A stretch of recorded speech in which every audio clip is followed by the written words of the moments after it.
तमाम पैगंबरों की निस्बत कुरान में किस नबी का वाकया सबसे ज्यादा बयान हुआ है? जी हाँ, हम बात कर रहे हैं मूसा अलैहिस्सलाम की, जिसका जिक्र 30 से ज्यादा सूरतों में मिलता है। मूसा अलैहिस्सलाम, फिरौन और बनी इसराइल के वाकये की तरफ 100 मरतबा से भी ज्यादा इशारा किया गया है।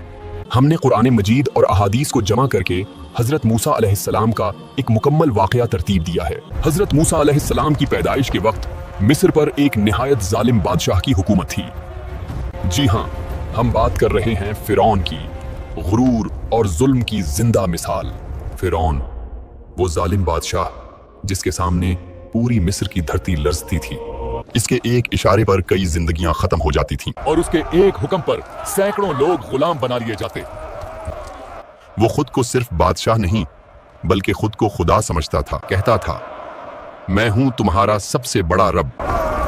फिरौन ऐसा जालिम बादशाह था जो बनी इसराइल से भारी बोझ उठवाता था और उन्हें भागने से रोकने के लिए उनके पैरों में जंजीरें डाल रखी थी। वो जंजीर और तौक पहने हुए सीढ़ियों से बाला खानों तक चढ़कर काम करते थे। अगर कोई भागने की कोशिश भी करता तो वहां से निकलना उसके लिए नामुमकिन था, क्योंकि चारों तरफ एक घना जंगल बनवा रखा था जहां खूनखार शेर पाले गए थे। ये जगह मिस्र के असल शहर से थोड़े फासले पर थी, इसलिए यहाँ फिरौन खुद को मुकम्मल तौर पर महफूज समझता था। ख्वाब देखा है कि एक बच्चा मेरी हुकूमत को खत्म कर देता है। इस बारे में कुछ बताओ। बनी इसराइल में एक बच्चा पैदा होगा जो बड़ी ताकत वाला होगा। वो आपकी सल्तनत के खिलाफ उठेगा और आपकी हुकूमत को खत्म कर देगा।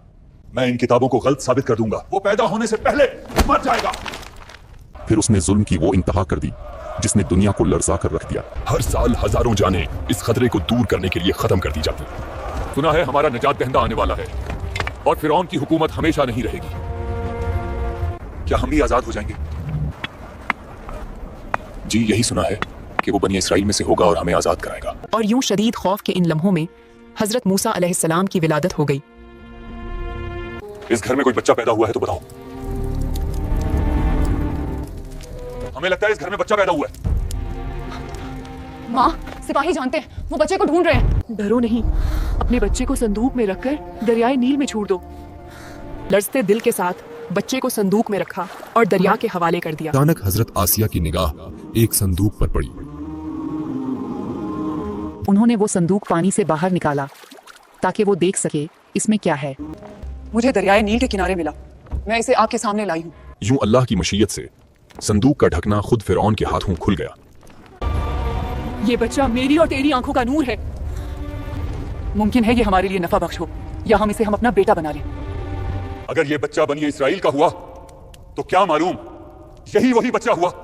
हमारा कोई लड़का नहीं और ये बच्चा है, इसकी परवरिश हम करेंगे, जैसा चाहेंगे वैसा बनेगा। अब मसला ये था कि ये बच्चा किसी का दूध कबूल ही नहीं कर रहा था। जो औरत ये बच्चा को दूध पिलाएगी उसे माल और दौलत से नवाजा जाएगा। फिर ये खबर हजरत मूसा अलैहिस्सलाम की मां तक पहुंच गई। मैं इस बच्चे को दूध पिलाने की कोशिश करती हूँ, शायद ये बच्चा मेरा दूध कबूल कर ले। जब हजरत मूसा की मां ने उसे दूध पिलाया तो उसने खुशी से दूध कबूल कर लिया। यूं हर रोज हजरत मूसा अलैहिस्सलाम की मां आती और दूध देकर चली जाती थी। जब आप इसे उठाती हैं तो खुश होता है और जब मैं उठाता हूं तो गुस्सा करता है। मुझे लगता है ये जानबूझकर ऐसा करता है। क्या पता ये वही बच्चा हो जो मेरी हुकूमत खत्म करेगा। नहीं, ये बच्चा है, उसे नहीं पता क्या करना है और क्या नहीं। वक्त गुजरता रहा, नबी जवान हो चुके थे।